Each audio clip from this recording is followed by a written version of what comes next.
radio show. I married a music man. Radio show.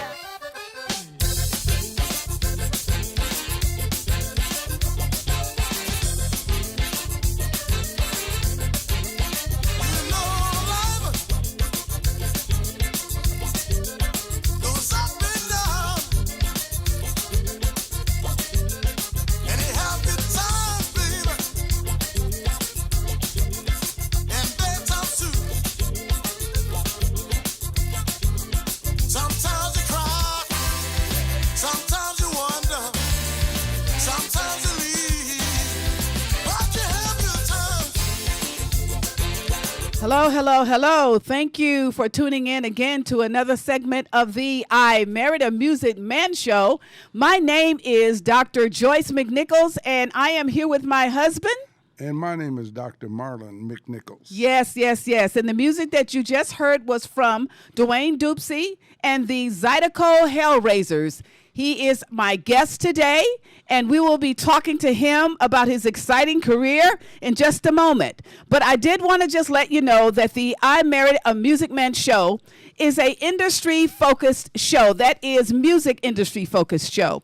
And we cater to all of you who may be out there and you are recording artists, you may be writers, songwriters, producers, just have record labels, any entity in the music industry. We want to bring information to you, especially the independent, because we understand how independents may have a lot of woes in this industry. There's a lot of tricks and a lot of turns in it to date. And so with the expertise of my husband, Dr. McNichols, we bring in every aspect of business that relates to the music industry. Am I right, Doc? Yes, you're right on it, Dr. Joyce McNichols.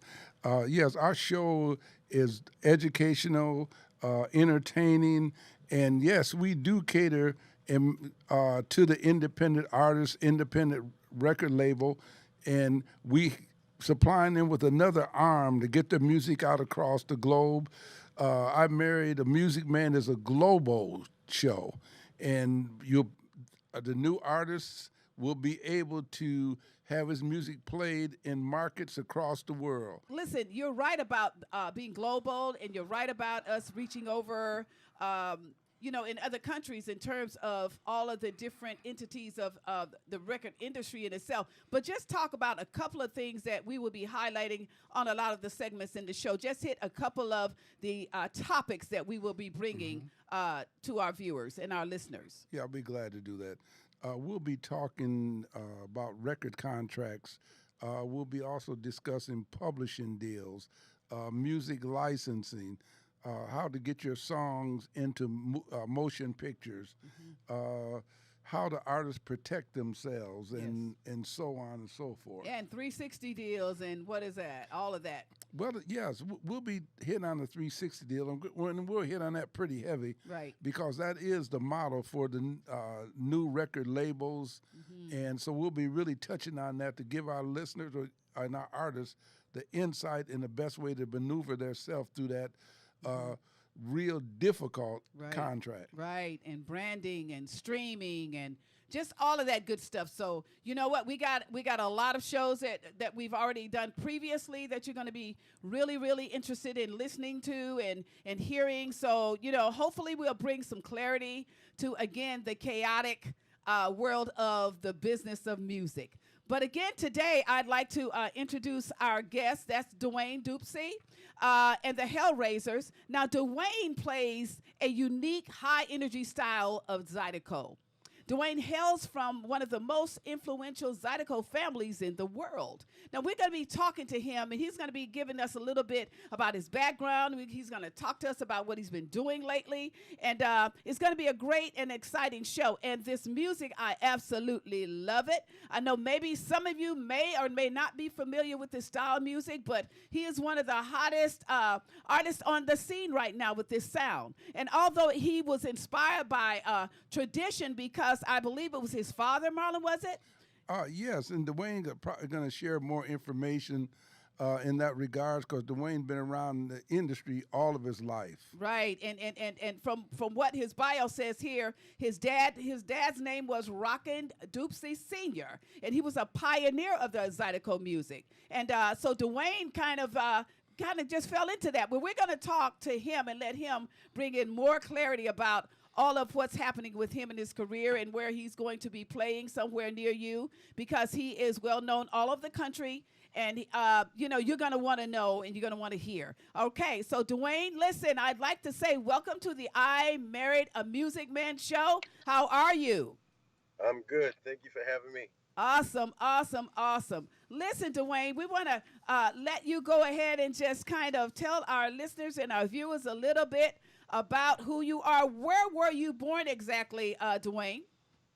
I was born in Lafayette, Louisiana. All righty. Righty.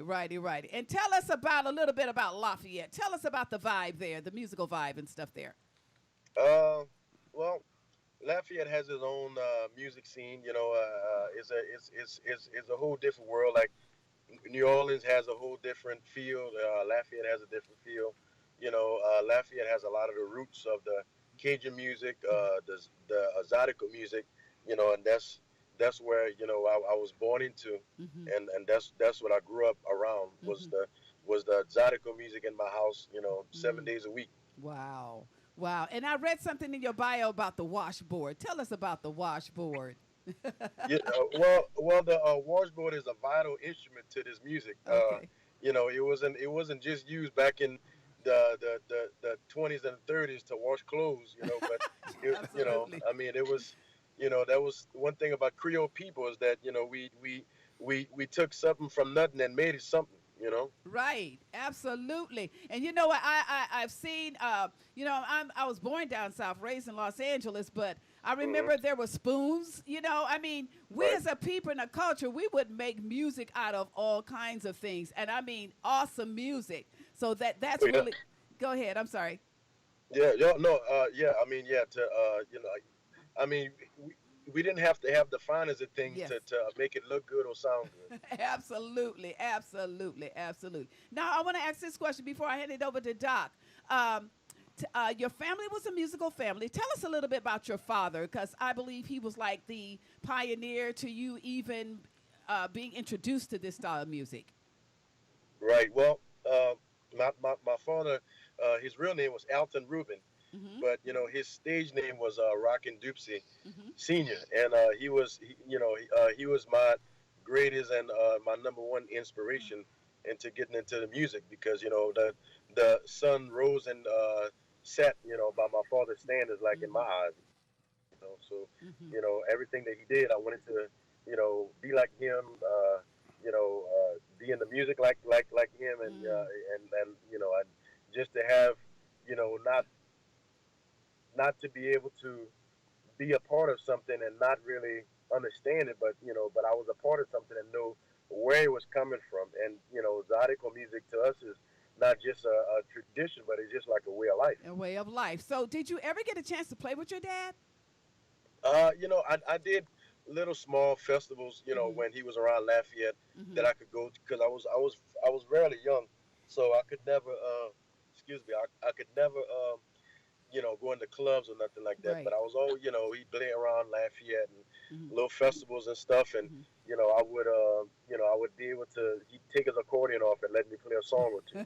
That's cute. That's awesome. Man, I wish we Yeah. had video on that right now. That would be Yeah, great. yeah. That would be great. Go ahead, Doc. Yeah, Dwayne, in your early stages of in your involvement with your dad and other musicians, what was your first instrument? My first instrument was washboard, Yep. because the accordion was too big for me to hold. And from the washboard, did you graduate from that to playing another instrument? How did you finally end up with accordion? Well, I started playing washboard when I was 4. And it was a fairly easy instrument for me to pick up, because I already had like the rhythm. So I established like the rhythm, and you know, both hands and how to, make one hand, more rhythmic and more hand kind of, just like this could be like my fancy hand. And, that's what kind of really kind of set the bar for me musical wise, Mm-hmm. from like for me to understand like in my head. Mm-hmm. And so when I was 7, I was always interested in the accordion. I just didn't really know how to play it. Mm-hmm. So, one day I picked it up and started just messing with it and messing with it and trying to figure out, the ins and outs. And and then I finally was able to come out like with one song. Mm-hmm. Mm-hmm. Now tell me this, Dwayne. Since Zydeco or the accordion is so kind of a different instrument, who were Hmm. your artist influences? Did you have somebody that kind of influenced your style? Well, I love the blues, and my Mm-hmm. father used to play blues, and Mm-hmm. I listened to him, how he played blues on accordion, Mm-hmm. and also Clifton Chinian. Mm-hmm. I listened to how he played the blues on accordion, and a lot of different piano players. I like Pine Top Boogie. I love Professor Longhair. Mm. Like anything with keys or like guitars, and then I like Buddy Guy and Muddy Waters. So Mm. BB King. Lightning Mm-hmm. Hopkins. Mm-hmm. That was like a lot of the people that I used to listen to, and I take something from everybody, and I'd incorporate it to what I was trying to do, which my skills wasn't there to actually do that, but I knew what I wanted to do. Mm-hmm. Mm-hmm. Mm-hmm. Mm-hmm. And you know what? I understand that you've shared stage too with those like Harry Connick Jr., Yeah. Uh huh. Randy Yeah. Jackson. Come on, tell me about that. Well, there was a flood in this area in Lafayette last year in Mm-hmm. August, Mm-hmm. and it devastated thousands and thousands of people, Mm-hmm. and so I wanted to go ahead and be a part of like like a kind of like a bringing back the people, Mm-hmm. like a fundraiser. So there was people that came up with something called Louisiana Rising, Okay. and they asked me to be a part of it, Mm-hmm. and I jumped at the opportunity, Mm-hmm. and so we was on this program, and I was introduced by Randy Jackson, Mm-hmm. and was also me and Harry Connick played "You Are My Sunshine," Mm-hmm. which is like the state song for Louisiana. Mm. Awesome. That's Yeah. awesome. So for those listeners who don't, we're talking about accordion, we're talking about Zydeco. Can you give us a good, how do I want to say this? Give us a good understanding about exactly what is Zydeco music. What is it? Zydeco music is the only music that's I think is left that Mm. doesn't require you to have sheet music. Oh, you don't okay. have to know, okay, well this is that. I mean it's the type of music that you feel. Yeah, is all about the heart.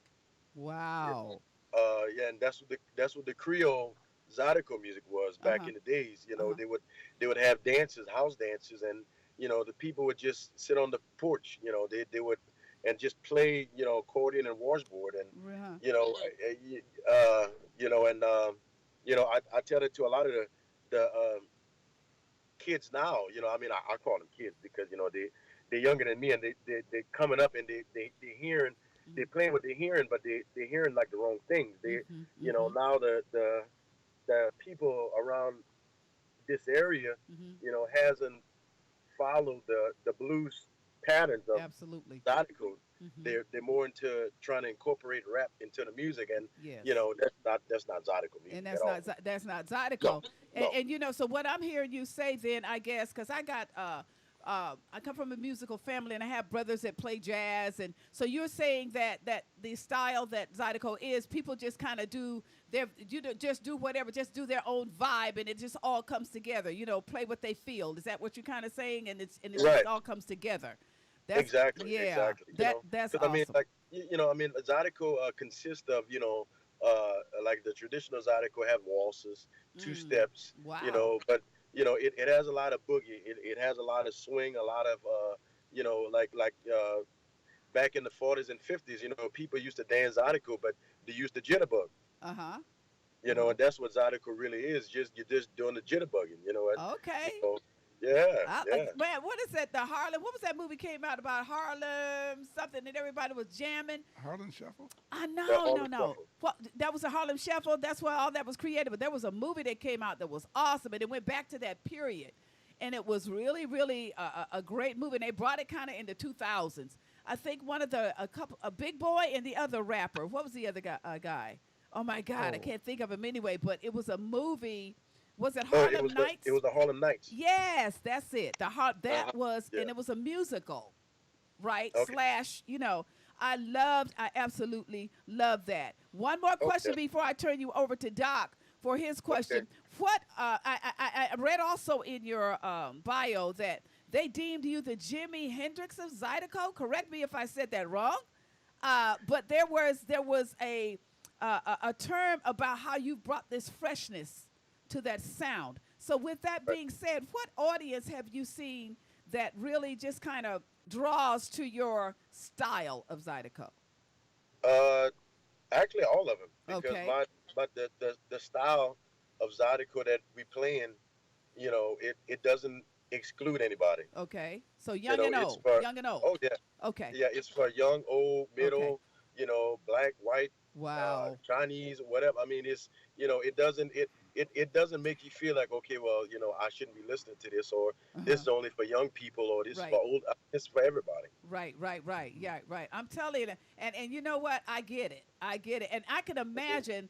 I haven't been to it yet, but when they do Mardi Gras down in, oh my God, I have yet to experience that, and I'm pretty sure we hear a whole lot of that culture at that kind, because I've seen it. You know what I mean? On video, television, but it just seemed like the people there are just free and very expressive. You know what I'm saying? It's an awesome thing, because I was a rocker. I came up on Zeppelin and all that stuff. And that was my vibe then. But I tell you, I like all kinds of music, from gospel to, if it's music, I like it. I don't discriminate on any. And I'm really honored to be introduced to this type of music, because I love the sound, and it's something, what, this is going to sound real weird to you, but because of the culture, even though it would be from Louisiana, it's like there's still something cultural about our culture that still just resonates when you hear that music. It resonates inside. You know what I'm trying to say? Yeah. And so now you begin to see in yourself, oh, okay, you know what I mean? Yeah. And you're locking right in there. Come on, Doc, he's quiet over there. Come on. Well, Dwayne, in my early days at Atlantic Records, one of the artists that I was heavily involved with out of your area was Dr. John. But it was a long, it was many years ago, and Dr. John kind of took what he was doing to a big stage and a big audience, and the type of music that Dr. John was doing back then was his more blues than anything else, versus what you do as Zydeco. Well, it was bluesy, and it's more like a New Orleans funk. Yeah. Okay, I like that. New Orleans funk. Yeah. I actually like that. Well, you know what? We're going to take a break, because we're going to play right now your cut. I believe it's called Voodoo. Tell me what it is, Dwayne. Voodoo Child. Voodoo Child. Introduce that for us and tell me what inspired that. Well, one of the guys that I grew up also listening to, and that I loved what he did with the guitar, was Jimi Hendrix. Absolutely, my fave.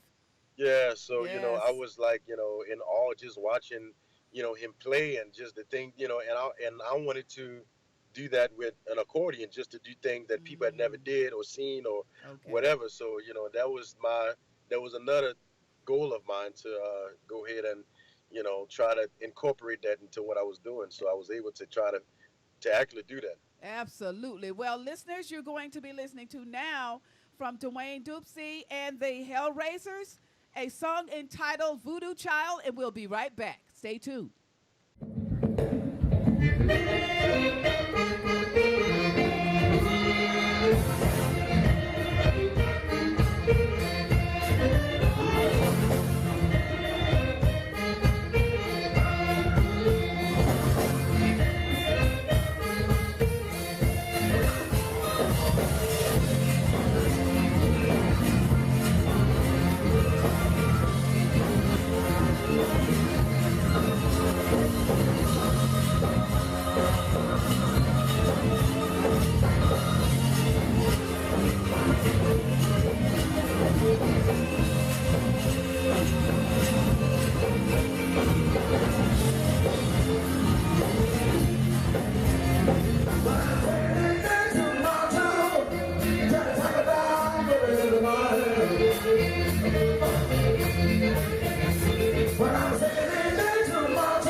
Just let me guide the way. Just let me guide the way.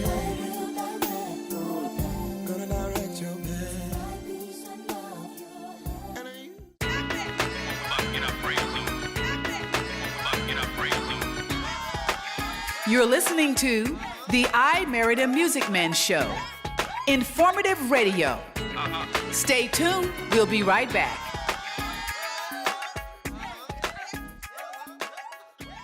Wow, Dwayne, that was a hot, hot track. I love it. I love it. Oh my Thank you. God. Yes, yes, yes, yes, yes. Listen, talk to me about your band, the Hellraisers. Talk to me about them. What pieces accompany you? And if you want to give them a shout out, go ahead. Yeah, I have on drums. I have D. Fleming, and he's been with me since probably since like January, because the guy that I had before his mom was dying of cancer, so that wasn't, of course I want him to be there for his mom and stuff. So I went ahead and brought in like a young guy. He's just 19 too, but he's doing a great job. Wow. Okay. And then my bass player is from Lafayette, and he's been with me for about like 10 years now. Okay. And guitar, I have a guy from out of Baton Rouge, Louisiana, Brandon David. He's very good, a solid guitar player. Washboard, I have a guy from Mamou, Louisiana, a little country town. His name is Paul LaFleur. Okay. French. And on sax, my sax player is Tim McFadden. Wow. Love, And he's from out of Lafayette, Louisiana. Love. Listen, you guys make magic together. Go ahead, Doc. Yeah, Dwayne, your washboard player is a show within himself. We watching your past videos and how he interacts with not only playing. Right. Yeah, he has very strong stage presence. And Oh yeah. And so we that's one thing that in regards to your live performance, what we notice, not only your music is top flight, but your performance is top flight, and so you got the combination of what makes great artists. They can perform their own music live, and they're just as good strong live as they're on the record. Oh, definitely. I think I think that when you got a powerful band, with some good songs, you want to be able to at least like entertain the crowd like a little bit, kind of make them feel like they're like at home. Absolutely. Right. Absolutely. Now also, Dwayne, since Zydeco's foundation is New Orleans but all Zydeco music, but also has spread it into Texas and in other markets. Right. What are you feedback? Have you been getting? Let me re-ask that question. In regards to R&B, urban, and those genres of music that has spread it worldwide and has got really well accepted across the globe, and Zydeco music hasn't got that same credibility. What is your take on that? Well, I think it's about ambition. I think it's about people taking like the next step. There's lots of bands in this area, but they become complacent, playing home. I'm making a living home, and not really seeing the bigger picture. Mm-hmm. Absolutely. And having the purity of the music to because you can probably fake at home and people still go, but you can't fake music out on the road. That if the talent is not all the way there, then people will let you know.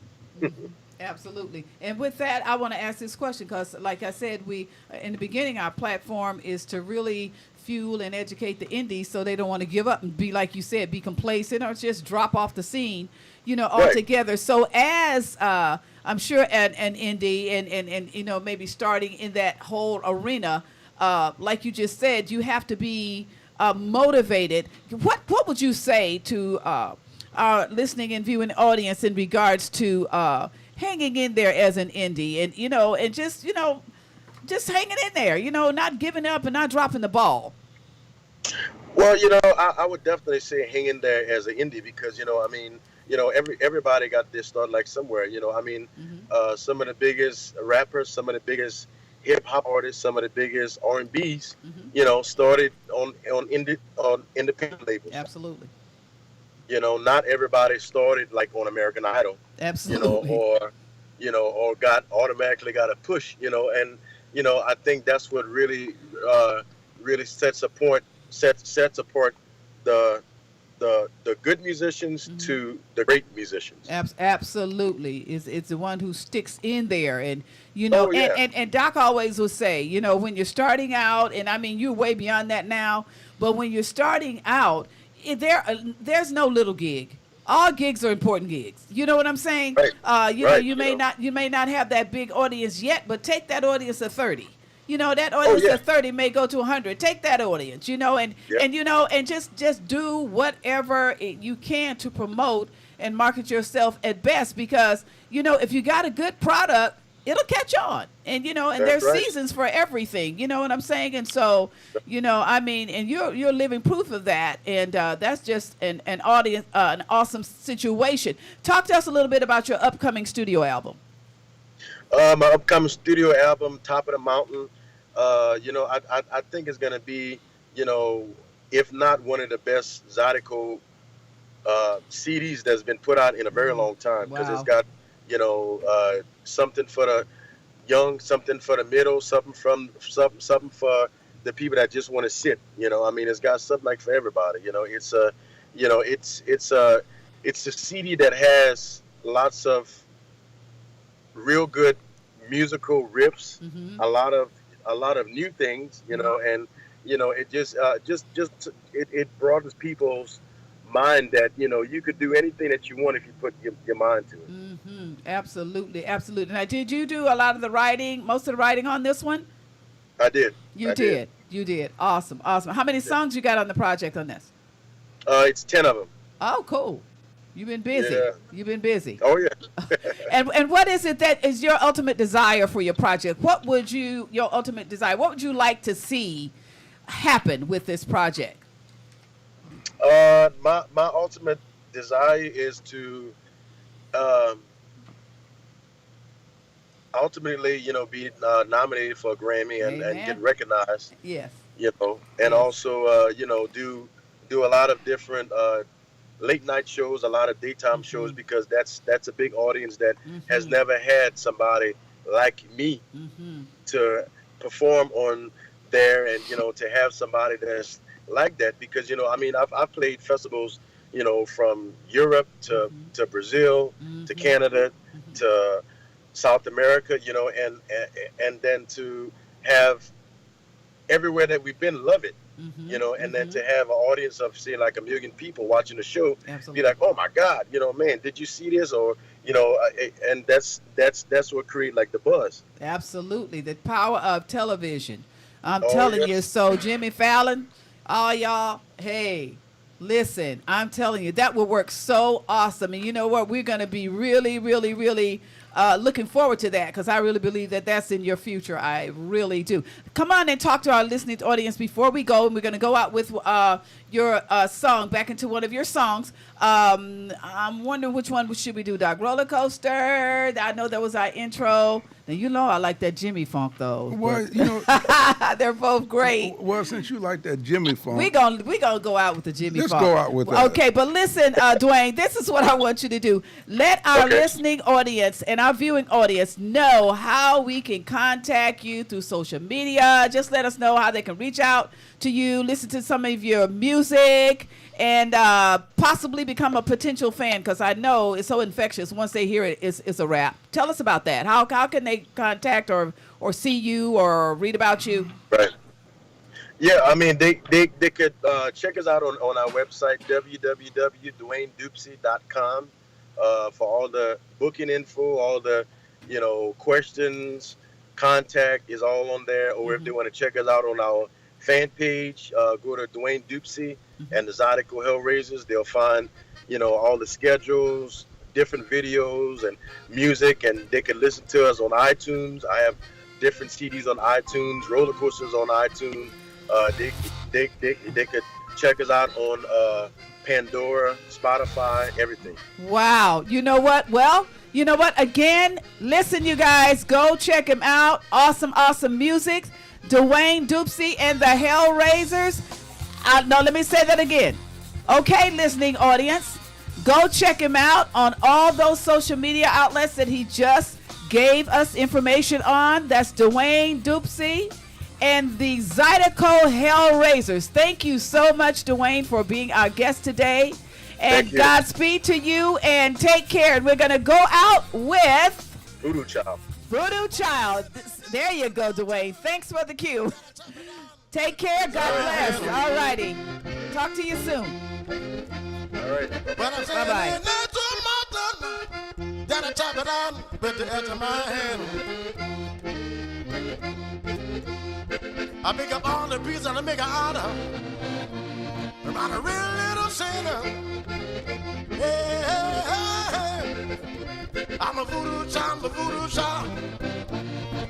Why? 'Cause I'm a voodoo child.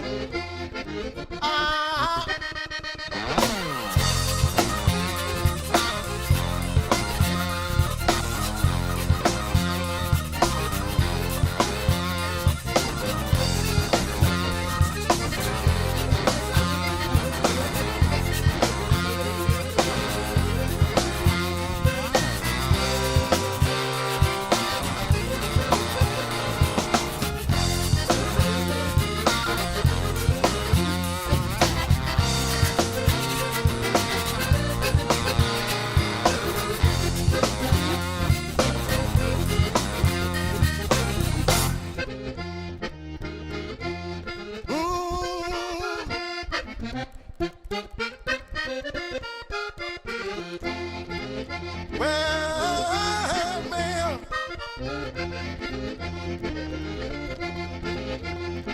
I don't mean to take out your sweet time, that they give it back one of these days.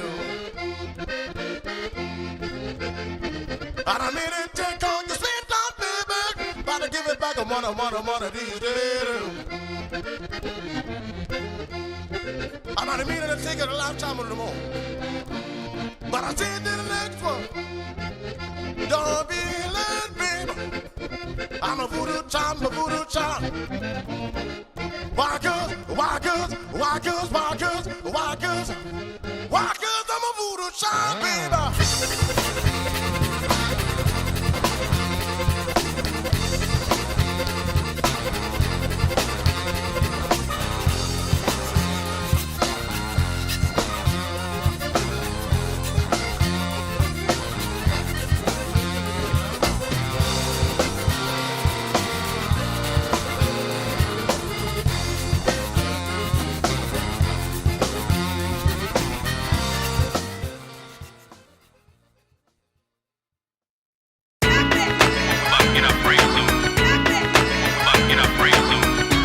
We'd like to say thank you for joining us today. As a matter of fact, Doc, what do you have to say? Peace out.